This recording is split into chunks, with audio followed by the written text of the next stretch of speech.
ভাবলাম যে চাল কুমড়ো কেটে তোমাদেরকে রান্না করে দেখাবো। তো আজকেই চলে এসেছি আমি চাল কুমড়োটা কাটতে। এটাই আমি আজকে নিয়ে যাবো। দেখো বন্ধুরা, এটা কিন্তু বেশি বড় না, মিডিয়াম সাইজের চাল কুমড়োটা। এটা আমি আজকে নিয়ে গিয়ে রান্না করে তোমাদেরকে দেখাবো। তো পুরো ভিডিওটা ভালো লাগলে একটা লাইক সাবস্ক্রাইব করো এবং স্কিপ না করে পুরো ভিডিওটা দেখতে থাকো। তো এবার আমি আমার মেয়েকে নিয়ে আজকে চলে এসেছি ছাদে। চাল কুমড়োটা কেটে নিচ্ছি। তো এটাকে আমি কেটে আজকে রান্না করে তোমাদেরকে দেখাবো। আর তোমাদের আপনার বাড়িতে চাল কুমড়ো হয়েছে আমাকে কমেন্টে জানাও। আমাদের বাড়িতে এতগুলো চাল কুমড়ো পড়েছে, সেটা আমি তোমাদের আগের ভিডিওতে দেখিয়েছি। দেখো চাল কুমড়োটা কিন্তু বেশি বড় হয়নি, ছোট সাইজের আর নরমও। এই নে, এটা আমার মেয়ে আজকে এদিকে ওটি চলো। তো এবার চাল কুমড়োটা কেটে তোমাদেরকে দেখিয়ে দিচ্ছি। এবার বন্ধুরা, চাল কুমড়োটা আমি ফাঁক করে নিয়েছি। এবার এটাকে আমি কাটবো। তো দেখো এইভাবে আমি কেটে নিচ্ছি। বন্ধুরা, চাল কুমড়ো কিন্তু চিংড়ি মাছ দিয়ে ভালো হয়, কিন্তু তোমরা সবাই চিংড়ি মাছ দিয়ে তো খেয়েছো, কিন্তু আজকে আমি মুগের ডাল দিয়ে চাল কুমড়ো করবো। আর তোমরা কারা কারা মুগের ডাল দিয়ে চাল কুমড়ো খেয়েছো আমাকে সেটা বলবে। আর কাদের ভালো লাগে চাল কুমড়ো রেসিপিটা তারাও অবশ্যই কমেন্টে আমাকে জানাবে। তো আমি চাল কুমড়োটা সরু সরু করে কেটে নেব। বন্ধুরা, একজন দাদা ভাই আমাকে কমেন্টে জানিয়েছে যে আমি পুকুরের জল ব্যবহার করি কেন। আমি পুকুরের জল ব্যবহার করি কারণ আমাদের এখানে পুকুরের জলটা খুব পরিষ্কার, এখানে কোনো হাইজিন নেই। আর আমাদের এখানে খাবার জলের ভীষণ সমস্যা, তার জন্য আমি কলের জলটা ব্যবহার করতে পারি না, তার জন্য আমি পুকুরের জলটাই ব্যবহার করি। বন্ধুরা, পুরো রেসিপিটা তোমরা দেখো এবং আমাকে জানাও যে আমার রেসিপিটা কেমন হয়েছে।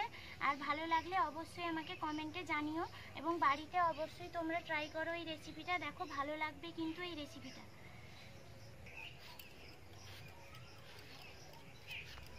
দেখো বন্ধুরা, এবার আমি চাল কুমড়োটা পুরো কেটে নিয়েছি। কতগুলো হয়েছে দেখো।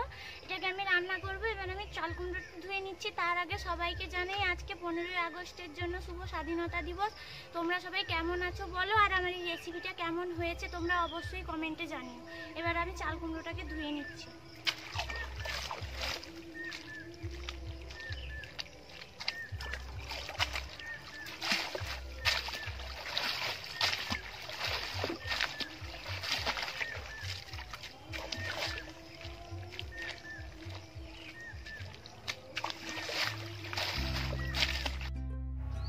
কড়াইতে তেল গরম করে ওতে তেজপাতা ফোড়ন দিয়ে আমি ওর মধ্যে দিয়ে দিয়েছি পেঁয়াজ এবং টমেটো।